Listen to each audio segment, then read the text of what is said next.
Thank you, Chairman Grassley. Thank you, Director Comey, for your service and for your return in front of the Senate Judiciary Committee.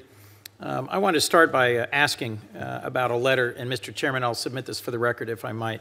Senator Whitehouse and I, in early of August last year, sent a letter to our colleague, Senator Cruz, who then served as the Oversight Subcommittee Chairman, expressing our grave concern about the potential for foreign interference in our upcoming presidential election. We asked for an oversight hearing to consider whether existing federal criminal statutes and court jurisdiction were sufficient to address conduct related to foreign entities posing a threat to our election. We didn't have that hearing, but I'd like to ask you that same question now. Are existing federal criminal statutes sufficient to prosecute conduct related to foreign entities that seek to undermine our elections? I think so, is my answer, but someone smarter than I may have spotted something where there's a gap. But my reaction is we have the statutory tools. It's a question of gathering the evidence and then applying it under those statutory tools. Well, in response to questions from Senator Sass and Senator Graham earlier, you stated that you fully expect Russia to continue to be engaged in efforts to influence our elections, and you expect them to be back in 2018 and in 2020. What more should we be doing both to defend our election infrastructure and our future elections against continuing Russian interference? And what more are you doing, or is the agency doing, to help our allies in countries like France and Germany that have upcoming elections where there's every reason to believe the Russians are actively interfering there as well? Thank you, Senator. I think two things we can do and that we are doing, both in the United States and with our allies, is telling the people responsible for protecting the election infrastructure in the United States everything we know about how the Russians and others try to attack those systems, how they might come at it, what IP addresses they might use, what phishing techniques they might use. And then we've shared the same thing with our allies, one. Two, to equip the American people and our allies to understand that this is going on. Because a big part of what the Russians did was pushing out false information, echoing it with these troll farms that they use. And I think one of the most important things we can do is tell the American voter this is going on.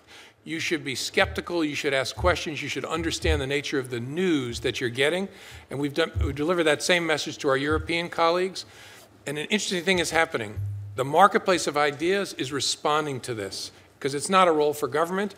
People are out there using the power of social media to push back against this kind of thing in France, in the Netherlands, in Germany, and I hope it'll happen here in the United States, where ordinary citizens will see this bogus stuff going on and push back, kind of have good troll armies pushing back the other way. So the marketplace of information is better educated, frankly. Well, it's an optimistic vision, and I appreciate it. I also appreciate the work the FBI continues to do to push back and to strengthen our defenses, but I think there's more to do. You certainly, as you've testified before, made a great deal of news just before our own election. And I'm struck that you chose to make public statements about one investigation and not another. The investigation we now know that was ongoing into the Trump campaign and the investigation ongoing into Secretary Clinton. I'm concerned about what the future practice will be. How has the approach taken with regard to the Clinton investigation been memorialized? And have you modified in any way FBI or department procedures regarding disclosure of information concerning investigations, particularly close to an election? We have not. And the reason for that is everything that we did, that I did, was, in my view, consistent with existing Department of Justice policy. That is, we don't confirm the existence of investigations except in unusual circumstances. We don't talk about investigations that don't result in criminal charges unless there is a compelling public interest. And so those principles should still govern. We also, whenever humanly possible, avoid any action that might have an impact on an election. I still believe that to be true, an incredibly important guiding principle. It's one that I labored under here. Frankly, as I said earlier, didn't think I had a choice because I could only have two actions before me. I couldn't find a door labeled no action. So those principles still exist. They're incredibly important. The current investigation with respect to Russia, we've confirmed it. The Department of Justice authorized me to confirm that it exists. We're not going to say another word about it until we're done. then I hope in league with the Department of Justice, we'll figure out if it doesn't result in charges, what, if anything, will we say about it, and we'll be guided by the same principles. Well, Director, I do think there was a third door available to you in late last year, just before the election, and that was to confirm the existence of an ongoing investigation about the Trump campaign, which I think was of compelling interest and was an unusual circumstance, an activity by a known adversary to interfere in our election. Had there been public notice that there was a renewed investigation into both campaigns, I think the impact would have been different. Would you agree? No. I thought a lot about this, and my judgment was a counterintelligence. We have to separate two things. I thought it was very important to call out what the Russians were trying to do with our election. And I offered in August myself to be a voice for that in a public piece, calling it out. The Obama administration didn't take advantage of that in August. They did it in October. But I thought that was very important to call out. That's a separate question from, do you confirm the existence of a classified investigation that has just started to try and figure out, are there any connections between that Russian activity and U.S. persons that started in late July? And remember, the Hillary Clinton investigation, we didn't confirm it existed until 3 months after it started, and it started publicly. So I thought the consistent principle would be, we don't confirm the existence of certainly any investigation that involves a U.S. person, but a classified investigation in its early stages. We don't know what we have, what is there. And so my judgment was consistent with the principles I've always operated under. That was the right thing to do.